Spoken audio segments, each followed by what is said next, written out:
It's time for America Outdoors Radio, the show that covers the outdoor scene across the U.S. of A. and the entire continent. Fishing, hunting, conservation, outdoor recreation, and great destinations. We cover it all every week. It's your country, your outdoors. Let's explore it together with your host, John Cruz. It's funny how hunting seasons shake out across the United States. Where I've lived in the western U.S. for the bulk of my adult life, I've always associated the middle of October as a time to be afield for the opening of waterfowl and deer season. That holds true in the Northwest, but not so in other parts of the country. September is prime time for hunting in Alaska, at a time most of us are hunting doves down in the continental U.S. In Montana, they have been banging away at ducks since the first of the month in some parts of the state. But at the other extreme is Tennessee, where shotgun duck and rifle buck hunting doesn't open up for most folks until the middle of November. Ouch! That's a long wait. On the other hand, though, white-tailed deer hunters in the volunteer state get 2 bucks a year and up to 3 does a day in a good portion of the state. And on top of that, they hunt all the way into January. Unlike Washington, where modern rifle hunters only have 10 days to harvest a mule deer and only 1. Oh well, I guess it just goes to show that things are definitely not the same when it comes to seasons and opportunities. What am I doing, you ask? Well, I'll tell you what I'm doing this weekend. I'm duck hunting. That's right. Got a nice little teal pond I like to hunt on the opener every year with my best friend and my son, and this year my daughter as well. We'll have the Springer Spaniel out there, and after we shoot at some teal and maybe the occasional mallard, we might just go look for some quail. Next week, we're going after pheasant. And on top of the hunting, I'll be doing some fishing too. Probably do some walleye fishing this weekend. Maybe cast some crankbaits for smallmouth bass. And next week, I'm going to be trout fishing in a certain little lake I know. Haven't been there for a few years, but I was thinking that after the pheasant hunting and maybe after a little pass shooting for geese at a place I know, I'm going to wander down to this lake, launch the boat, head out there and troll some spoons and see if we can get us some cutthroat trout. Been a long time since I've tried it, but when it's good, it's very good. We've got a great show for you this week, covering fishing, hunting, and boating, too.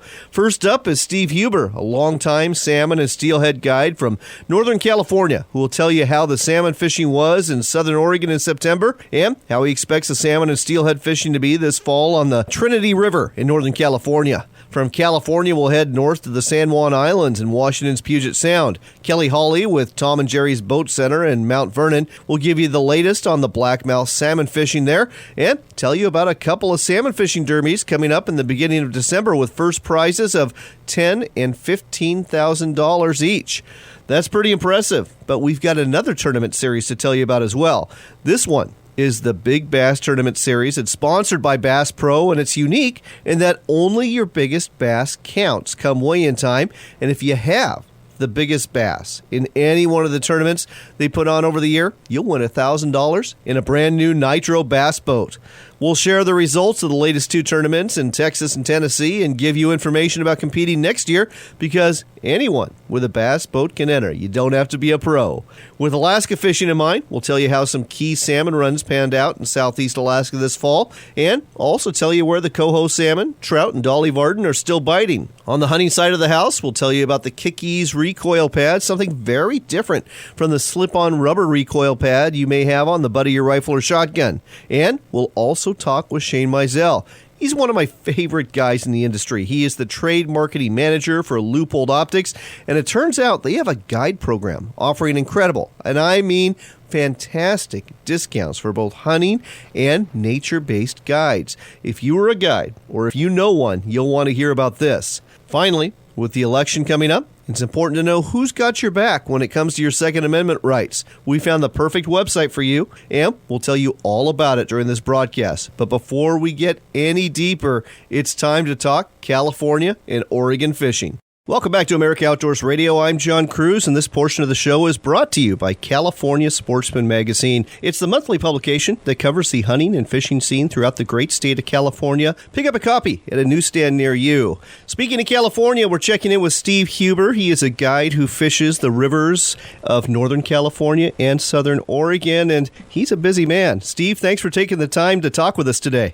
Hey, you got it, John. Thank you. So, Steve, you were fishing up at Coos Bay for salmon over the last month or so, and I've got to ask, how was the salmon fishing there? Because I know further up the coast, it did pick up at Tillamook, but it was pretty tough for most of the summer. Yeah, it was not what everyone's been used to the last couple of years, and you got to go through some of those times. And so, we did average some good fish every day. Was it easy limits and lights out? No, it wasn't. And so, but that's what we've been expecting the last couple of years. So, got to go through some good times before you hit some of these times. Were these all fall Chinook that you were targeting Coos Bay, or were there any coho in the mix? Yeah, it was definitely the fall Chinook, and towards the very end of the season, we did get into the cohos. The cohos did come in pretty good. Towards the last week, there was a mixture of probably 50-50 between the cohos and the kings.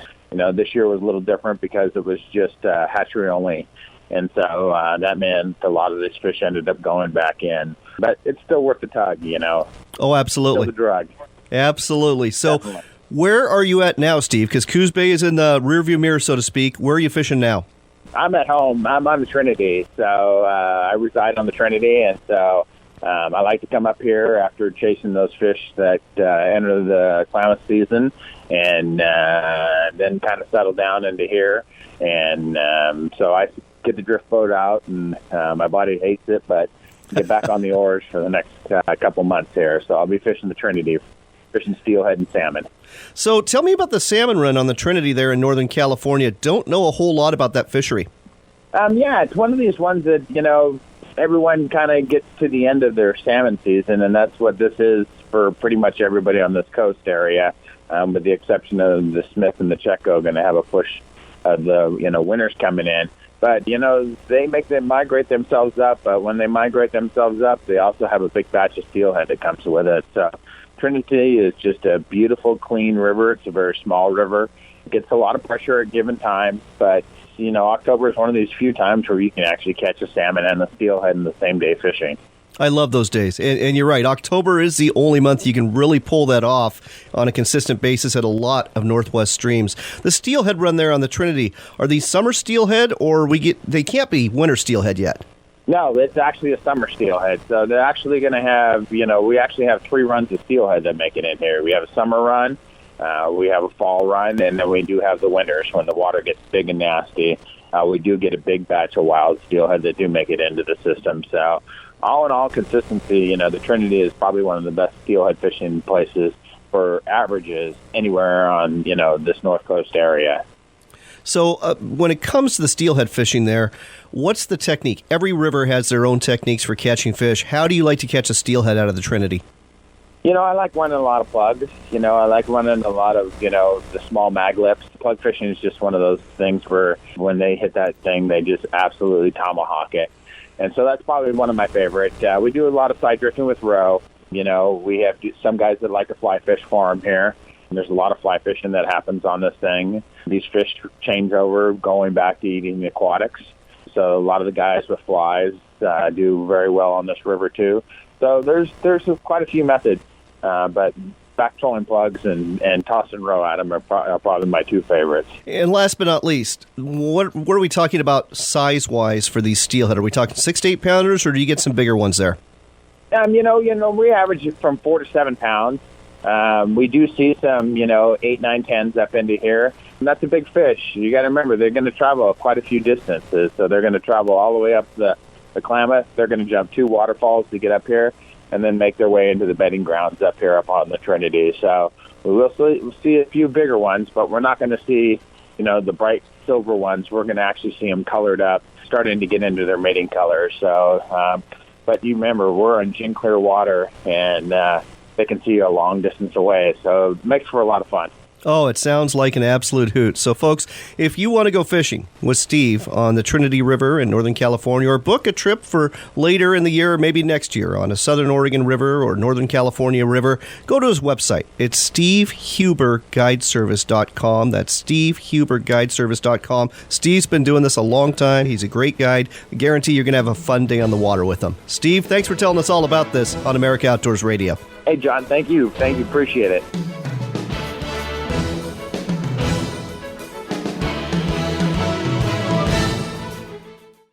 Service is always cheaper than repair. That's a truism from Ken Estes at Cascade Marine Center in Portland, Oregon. Go ahead and drop by and see Cascade Marine for all of the parts, accessories, and honest advice you need to keep your boat and motor running. No one wants to be the guy plugging the boat ramp up because his boat doesn't start. So head down to Cascade Marine Center in Portland or give them a call or check out their website at cascademarinecenter.com.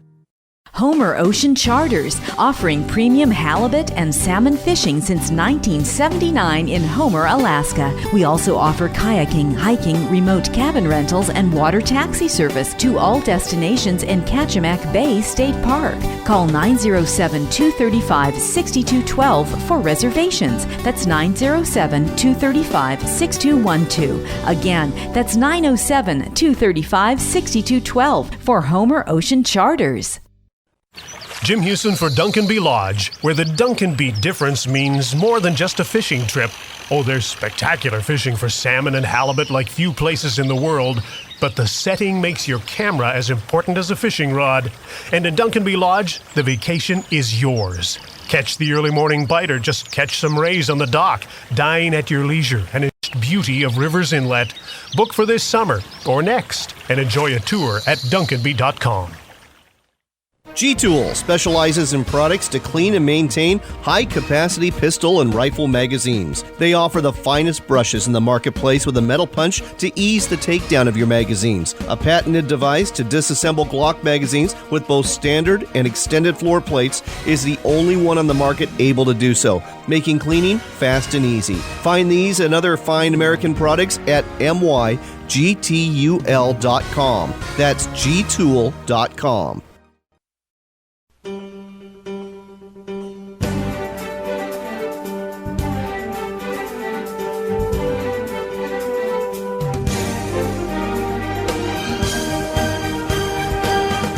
Next on America Outdoors Radio, now that you know how the fishing is in Northern California and Southern Oregon, we thought we'd head north towards Puget Sound and check in with Kelly Hawley with Tom and Jerry's Boat Center out of Mount Vernon. Kelly, welcome to the show. Hey, thanks for having me. Appreciate it. So, Kelly, got to ask you, the blackmouth salmon fishing around the San Juan Islands, how's that going right now? Well, I'd love to say that it's been fantastic, but I just can't. Uh-oh. Not in good conscience. If you want to catch a blackmouth out here right now, you can do it, but you got to put in your time. It's been tough, but there's a few out there. Heard the other day around Obstruction Pass that some people picked up a couple there. Out off the west side of San Juan's around Eagle Point, you probably pick up a couple there if you work it real hard. There's some coho out there. Of course, it's not open for coho, sure, but they'll probably get in the way of the blackmouth, so you might have to catch and release some of those. But it's been tough fishing. There's no doubt about that.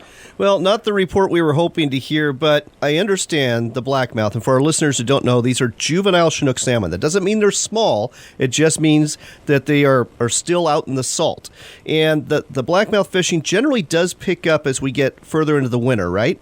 Yeah, it does. And you're right. That doesn't necessarily mean that they're small. We've seen many derbies that have been won with 18, 19, 20-pound blackmouths. So that's not that unusual to find them, but your average size is probably going to be in that 8 to 12 pounds. That's going to be pretty much cookie cutter, and that's the biggest population of fish that are out there right now. They're going to be right in that vicinity as far as weight goes.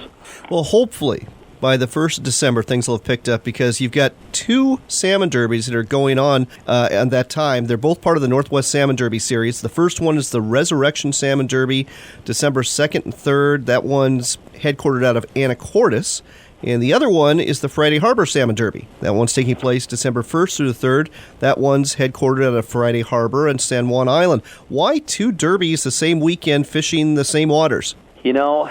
It's a long story. It sounds like there's drama involved. Yeah, there's a little bit of drama involved, but the one thing about it that I have to say is the people that are putting these on, they are fanatic about fishing. They believe in the resources and keeping the resources going. They believe in the hatchery process, and they're just great stewards of the San Juan Islands out here. And so they're very passionate about what they do.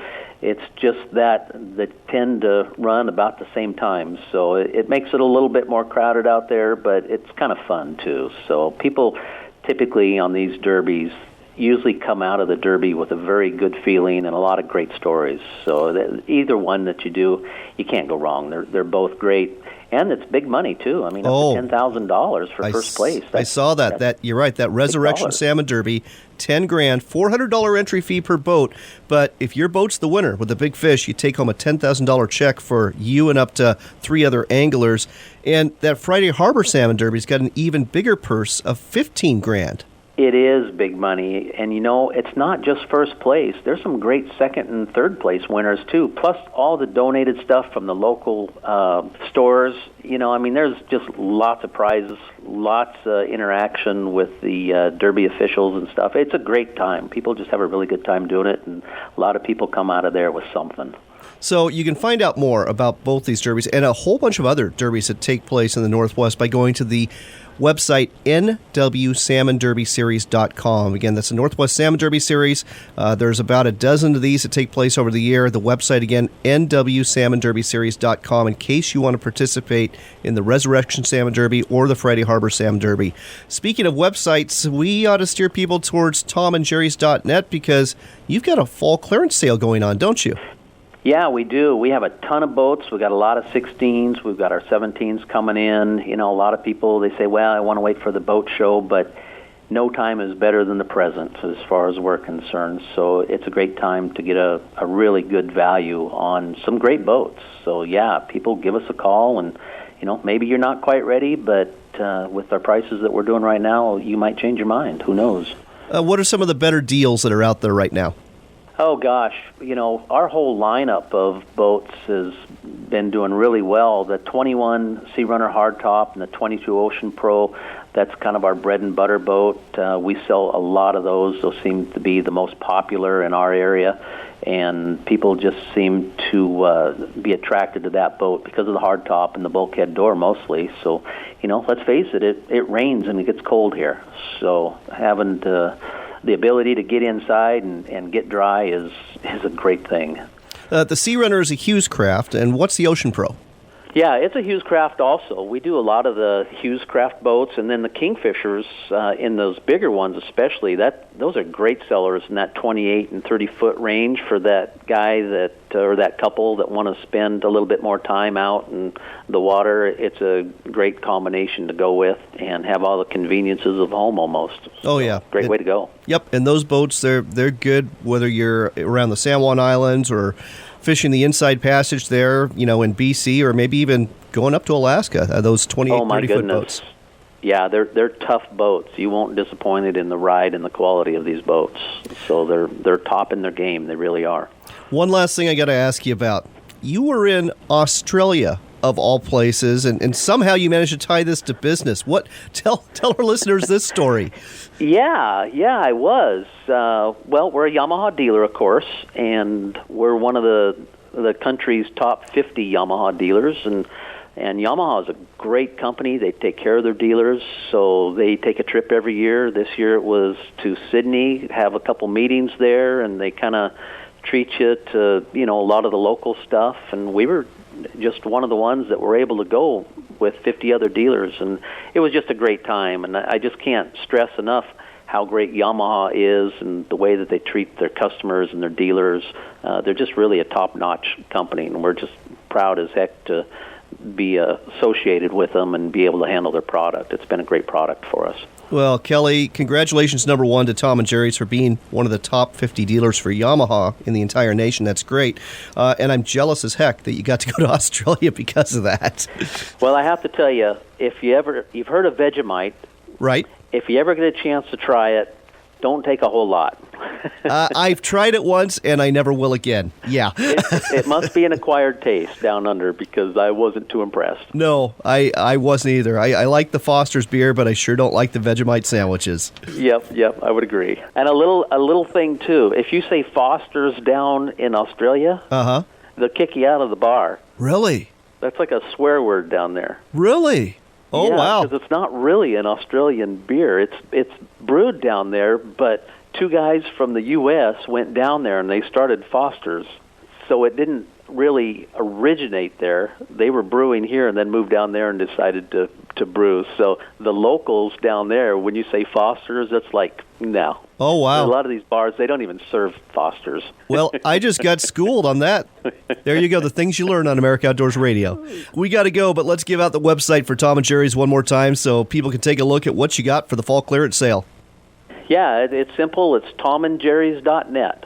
So you can just go online and punch in Tom and Jerry's, and we should come right up. That's Tom, the letter N, Jerry's.net. That's tomandjerrys.net. Check it out. And Kelly, thanks for the fishing report from Puget Sound in Washington State.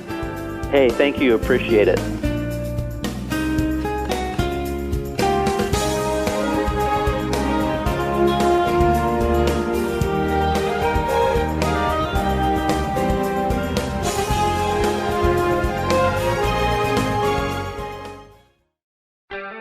Tom and Jerry's Boat Center in Mount Vernon is Washington's largest Hughes Craft and Kingfisher aluminum boat dealer. As a leader in sales, service, and fun on the water, Tom and Jerry's only purpose is to make sure you end up with the right boat for your family's needs at a price that will make you smile. Whether it's a new Hughes Craft or Kingfisher or a new Yamaha or Honda outboard, Tom and Jerry's can take care of all your needs. Check us out at tomandjerrys.net, and we'll see you on the water. Deep in the heart of Hell's Canyon is where you'll find 4 acres on the Snake River you could call your very own. This unique offering features a 1,480 square foot 3-bedroom home with all the amenities you would expect to find, including an indoor shower and toilet, built-in AC and heating, satellite TV, Wi-Fi, a solar system, and generator too. Want to find out more? Call 503-630-6345. 503-630-6345. Again, that's 503-630-6345 for your wilderness getaway.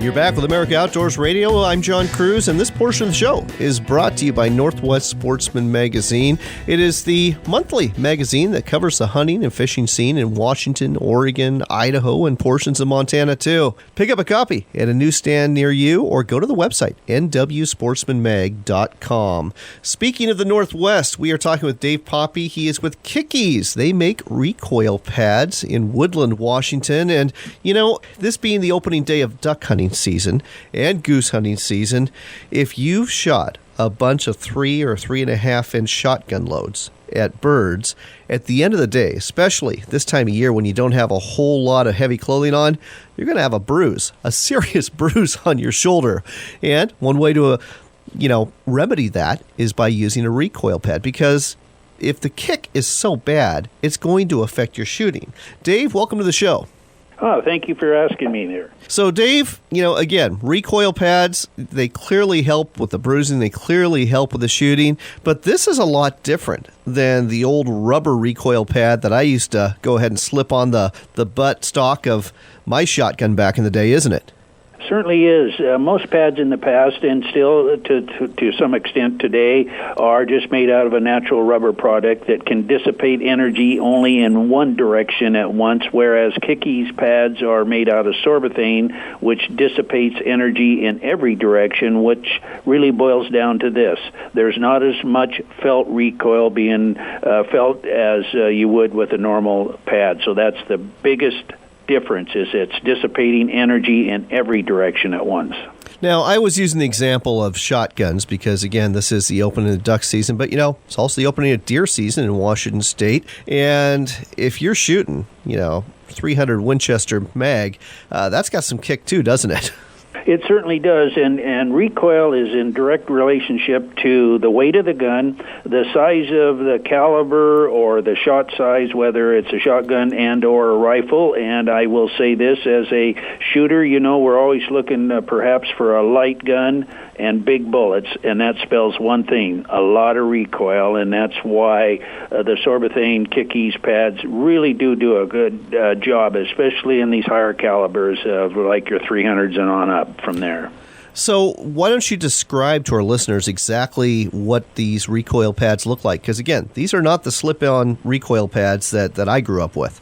You betcha. Most rubber recoil pads that come on guns are just made out of a natural rubber, and they're only able to dissipate that energy north and south, kind of like a basketball would be. On the other hand, Sorbothane does it in every direction. And what it really boils down to, the best way I can describe it is after a day of shooting, if you're shooting a 300 or something like that, you're not going to shoot 20 shells there without taking your shirt off at night, standing in front of that mirror and ending up with those zebra marks or the bruise on your shoulder. So that's the one real relief is that you get to that. So, and from a shotgun point of view with the 3.5-inch shells, that spells one thing, a lot of recoil, and it's the same thing. The Sorbothane pads will reduce that where you can stand again in front of the mirror at night and not see the zebra marks. So the recoil pads you have, are they specific to certain guns, or are they a one-size-fits-all? We make two different, basically, styles of pads. The pre-fitted pads are designed to basically 2 screws out, 2 screws in, and you're done. But there are so many stock variations out there within the ranks of the gun manufacturers, it becomes very difficult to get a perfect fit all the time. Sure. Sometimes a better solution might be just a grind-to-fit pad, which simply means this. It's larger than what you need, and you would sand it down to fit your specific stock demands, and that's oftentimes the best solution. You know it's going to work. One final question. How can folks get their hands on these Kick-Ease recoil pads? There's a lot of different ways you can do that, but primarily you could go online onto our website and come up with the information that you need there. Most gunsmiths around the country carry our pads, so they would be available there. Also, from a distribution point of view, Brownell's company carries our pads extensively, as does Midway USA. So the one last way you can do it, and works very well, is just call the office. We have everything here, and so it goes out the same day, so you in 2 or 3 days you've got your pad. And the way to find that number is through the website, folks, at kickeaseproducts.com. Kick is common spelling, ease, E-E-Z, products.com. That's the website to go to get some recoil pads that'll save you some bruising this October and November. Dave, thanks so much for telling us all about this on America Outdoors Radio. You're welcome, sir. Thank you. Next on America Outdoors Radio, we're talking to Shane Mizell. He is the trade marketing manager for Leupold Optics, located in Beaverton, Oregon. They make fantastic rifle scopes and spotting scopes and binoculars and more. Shane, welcome to the show. Thank you, John. Appreciate you having me. So, Shane, I was perusing the website, found something very interesting there. And any of you listening out there who are hunting guides or know a hunting guide, pay attention to this, because Leupold's got a pro guide program. Tell our listeners about this. Yeah, John, you're right. We have a program for the professional guides or outfitters. It's designed to help alleviate the cost that they incur when buying gear to support their lifestyle. So we offer a discount to professional guides on optics that they'll be using for their business. So they can order. Well, first off, this is a great deal. I mean, again, if you're a guide out there, you're going to want to take advantage of this. 50% off MSRP. That is, and free shipping to boot. That's incredible. Well, thank you. We appreciate it. The guides are our lifeblood. They're also what we like to call an influencer within the industry, and we feel that it's very important that they have the best optics in the world, and so we want to make it as easy as possible for them to get their hands on it. All right. Now, there are some boundaries out there. You're limited to 5 optics a year. So that's scopes, spotting scopes, rangefinders, or binoculars, and 10 accessories to go along with that. But again, shipping is free, 50% off. You're not making any money on this at all. So I understand this really benefits hunting guides, but how does it benefit Leupold? Well, it benefits us in a couple different ways. First off, we want to make sure that the guides have the best products out there and that they're affiliated with us, and so we get a little bit of that rub-off effect that the best hardcore hunters in the world are using the best hardcore products in the world. Secondly, we like to refer to guides as an influencer, and when hunters and shooters are looking at people for recommendations on products, they ask guides, and if the guides have our products, hopefully they go to their local dealer and they buy our products. So it's an approach that we hope will actually drive business to the local retailers and support Leupold. Makes perfect sense. What's the most popular optics that the guys are going for? I'm guessing it's the rifle scopes or the spotting scopes? Yeah, it's spotting scopes and binoculars. Guides make their living by finding animals, not by shooting them. So they make sure that they have the best spotters and the best binoculars out there. Rangefinders are very popular because when they're helping their clients, they need to know how far away an animal is. I mean, don't get me wrong, they do buy rifle scopes and they're buying them for their personal guns, but the majority of what we see is to help find that animal. One more question for you. As we both know, the fastest growing segment of outdoors recreation over the last 15 years has been wildlife watching. Now there's this niche where you actually have wildlife watching and bird watching tours and guides. Are these people eligible, if they're a guide that does non-consumptive stuff, that does wildlife watching, can they take advantage of this too? Yes, certainly. As long as they're a licensed guide, and there are parameters for our program, and those are listed on our website, but as long as they have a legitimate business and are a licensed professional guide, they are eligible to partake in the program. All right. So, folks, if you are a guide out there, whether you're a hunting guide or if you're more on the nature wildlife watching side, or if you know somebody who's in that industry and you want to set them up with the best possible equipment at the lowest possible price, you got to check out the Leupold Pro Guide program. You can find out more about it at leupold.com. That's LEUPOLD.com. Leupold.com. When you get there, go to the resources tab, and then you'll find the Pro Guide program. Shane, thanks for telling us all about this on America Outdoors Radio. My pleasure. Thanks for having me on.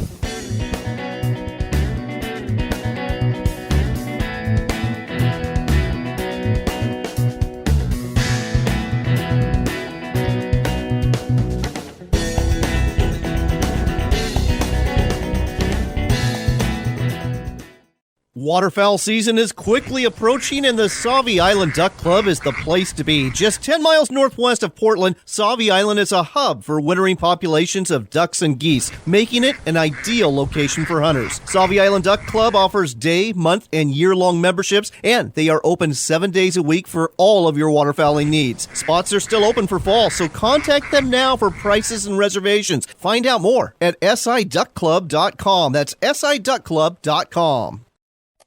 Do you long to hunt Africa's most dangerous big game? Big Game Hunting Adventures offers that. Hunting free-range Cape buffalo in some of the wildest untamed country left on the continent. You'll be the only hunting party tracking free-range buffalo on 160,000 acres of land where the borders of Mozambique, South Africa, and Zimbabwe meet. They include pickup at Johannesburg International Airport, and they're among the most affordable you'll find in all of Africa. Book your safari today at BigGameHuntingAdventures.com.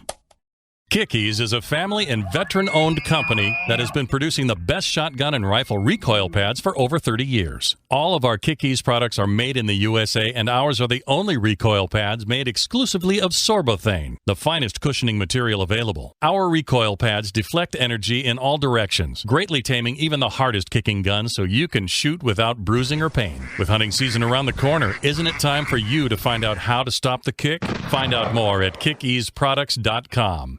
So let me tell you a little story. A few years ago, I was traveling up to the Cowlitz River to do a little steelhead fishing. Right about this time of year, I hit a sheet of black ice, and in a matter of seconds, I had $50,000 worth of boat laying in a ditch upside down. My first call was to my insurance company, a company that if you own a boat, you need to know about. The company is called the Boat Insurance Agency, and they're located right here in the Northwest. In a very short amount of time, my totaled boat, a situation that could have sunk me, was resurrected and made right. I've since learned that my outcome isn't always the case for others, which is why you need to be sure your boat insurance is being handled by boat insurance experts. This is what they do, folks. Visit them on the web at boatinsurance.net. That's boatinsurance.net. The Boat Insurance Agency. Hey, this is a call you have to make. You need to know that your boat is really covered. boatinsurance.net. Come experience the salmon and halibut fishing vacation of a lifetime at Alaska Premier Charters and Wild Strawberry Lodge. Located in scenic Sitka, Alaska, Wild Strawberry Lodge offers true Alaskan hospitality coupled with world-class fishing and lodging. With experienced captains, top-quality gear and boats, and incredible sport fishing action, the multi-day inclusive vacations are perfect for novice and extreme anglers alike. This is the Alaska Fishing Lodge you've been searching for. So why wait? Book now at wildstrawberrylodge.com. That's wildstrawberrylodge.com.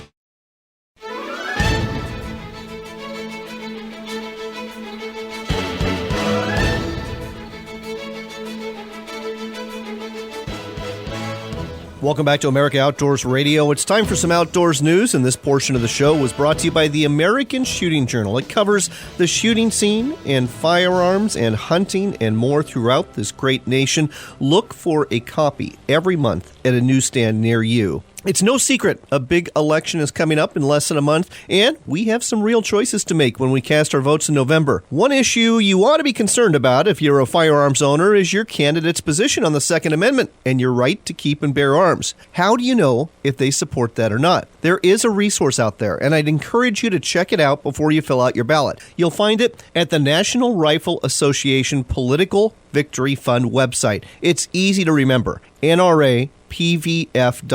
That's NRAPVF.org. Once you get there, go to the Elections tab and click on your state. You'll see who's running and whether or not one of the two candidates running for office is endorsed by the National Rifle Association as a protector of your Second Amendment rights. There are quite a few races where there are no endorsements made, but there are also quite a few where there is an endorsement. So if this issue is important to you, check it out. The website, one more time, NRAPVF.org. We've got good news and bad news regarding the salmon runs on the Chilkoot and Chilkat rivers in southeast Alaska near Haines from Alaska Fish and Game. Working our way through the different species of fish, we start off with coho or silver salmon, where the sport fishery on the Chilkat and Chilkoot is underway. The Chilkat River fish wheel coho salmon counts were below average, but on track to meet the escapement goal before the wheels were stopped on October 5th. Reports of poor fishing from other southeast Alaska locations and a low number of Chilkat coho coated wire tags recovered in the troll fishery also indicate a below-average Chilkat River coho salmon run this year. Bring your trout rod, too, because Dolly Varden and cutthroat trout are following immigrating chum and coho salmon spawners into the Chilkoot River, the Chilkat, and other streams in the Haines-Skagway area. The Chilkoot River sockeye salmon run is finished for the year, and escapement goals were met with 86,642 salmon passing upstream. Likewise, the Chilkat River sockeye salmon run is winding down, and fish counts have been okay there too. They made their escapement goal. Their minimum escapement was 70,000 fish, and they got 83,000 sockeye salmon, so that's good news. The Chilkoot pink salmon run is finished, and it wasn't as positive. As a matter of fact, 8,300 pink salmon made it upstream. That's 24% of the long-term average. Even worse news on the Chilkat River, where pink salmon counts were 3%. That's right, only 3% of the long-term average. In the preliminary Chilkat River king salmon population estimate, 1,375 fish. That is below escapement goal, which is a minimum of 1,850. Put it all together, and not a good year for the pinks and the kings, a okay year for the coho, and a very good year for the sockeye on the Chilkoot and Chilkat rivers. Going from the far northern state of the U.S. to the southern and southeastern part of the country, I've got to ask, have you heard of the Big Bass Tour before? It's been around for 6 years now, and it's really picking up steam. Bass Pro Shops is the title sponsor of this tournament series, where individual anglers try to catch the biggest fish in a 1 to 2 day tournament. This is different than your normal bass tournament, where you weigh in your team's fish or your own limit of fish for a combined weight at the end of the day. Nope, this is all about catching a big enchilada, and there are actually hourly weigh-ins. Better still, you can be an amateur angler and participate, no pro experience required. The prizes range from $1,000 to the biggest fish caught and weighed in each hour to $100 for the 10th place fish each hour. But it's the grand prize fish for the tournaments that really turn heads. A 2016 Nitro Z18 fully equipped bass boat valued at over $33,000 for the biggest fish of the tournament. Wow. That is one heck of a grand prize, and guess what? They're giving one away at every tournament. The last 2 tournaments took place at Douglas Lake, Tennessee, where Johnny Brooks took home a $1,000 hourly prize on the bass boat with a 7.16-pound bass. The other tournament took place last week at Lake Conroe, north of Houston, Texas. The winner of that one, Charlie Michalek, who got his boat and $1,000 with a 9.6-pound largemouth. The 2017 Big Bass Tournament Series will be taking place at lakes in Tennessee, Texas, South Carolina, Florida, Alabama, Georgia, North Carolina, Virginia, and Missouri. Go to BigBassTour.com to find out more about this tournament series and sign up to fish one or more of these events in 2017. Who knows? You just might go home with a new bass boat if you do.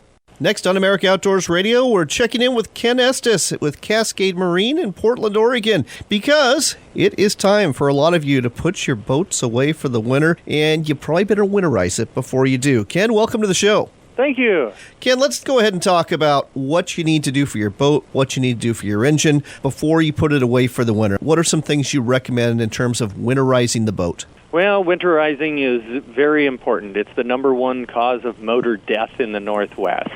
And we've got 2 different deals, whether you're dealing with an outboard or an inboard. A lot of similarities, and we can go over each one of those if you want. Sure. Let's go ahead and start with the inboard.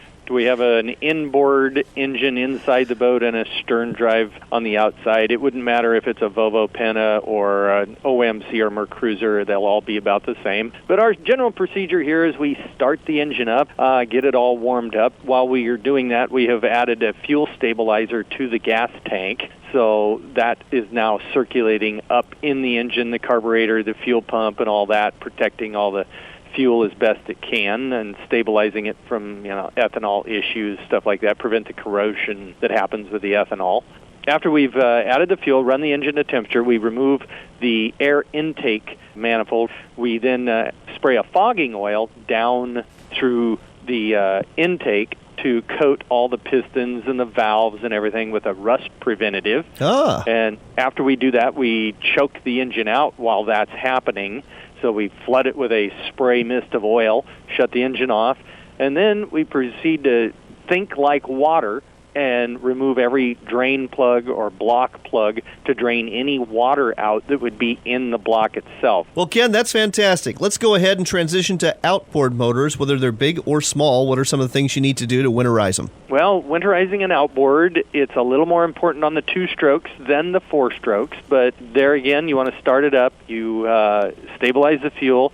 Then we spray the fogging oil in through the carburetors to coat the internal workings of it. And then, depending on if it's a 2-stroke or a 4-stroke, we will drain the carburetors off if it is a 4-stroke engine. If you can on a 2-stroke, we try to, but it isn't as critical on a 2-stroke because the jets are so much bigger. But then on fuel-injected, all these fuel-injected 4-stroke engines that are out nowadays, we love to drain off the vapor separator tank that's on the engine itself. It's very important because you'll get water on the bottom of that, alcohol in the middle, and gas on the top. It separates out according to temperature. And I'll tell you, it corrodes like you wouldn't believe. I'm tired of changing a lot of very expensive fuel pressure pumps in the spring every year. And if you drain it off, it drains out all that stuff. You don't have any corrosion, and it saves you literally, $1,500. Let's talk about those kicker motors and those, little small 4 to 8 to 9.9 horse motors. Back in the day, I was told at the end of the year, you run them dry, run all the gas out of them. Is that good advice or not? That is always good advice, to get as much fuel out of it as you can. What we typically would do is we would just reach down, unplug the motor, run it in the water until it quit, and call it good. But today, that is not good enough, even though. What you need to do is unplug the fuel line while it's running. Take your finger, depending on the motor again, push in, if it's a Mercury, push in the little button where the fuel line connects to let air into the fuel system so it sucks out all the fuel as opposed to drawing to a vacuum and quitting prematurely. That way you can suck all the fuel out, and then when you're done, take a little flathead screwdriver for a slotted screw, open up the cowling, look for the carburetor, find it. Oftentimes you'll see a little screw, brass colored typically, on the bottom of the carburetor float bowl. You can open that up, let the contents of the float bowl empty out. That way you get all the fuel out of there. You won't have corroded needles, the float needle, so you don't have problems in the spring.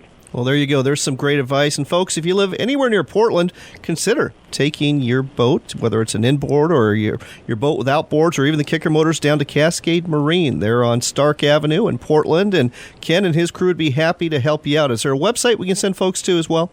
Check out CascadeMarineCenter.com, all one word. You can find us there easily. All right. Ken, thanks as always for all your great advice on America Outdoors Radio. Thank you. We hope you enjoyed this week's broadcast, and if you get a chance, support our sponsors. They are the publishers of Northwest Sportsman Magazine, California Sportsman Magazine, the American Shooting Journal, and the Alaska Sporting Journal. You can find them all at a newsstand near you throughout the region and throughout the country. If you get a chance, go to our website at AmericaOutdoorsRadio.com. We're also on Facebook, too. And another website to check out is the home of WRVO Radio. It's RenoViolaOutdoors.com, internet station that broadcasts outdoors programming from all over North America. We're on there, too. The website again, RenoViolaOutdoors.com. It is October, and it's a great time to be a hunter or an angler. Here's hoping the good Lord's going to bless you today and in the days ahead. I also hope you get out there for your share of casting and blasting this month. Remember, it's your country and your outdoors.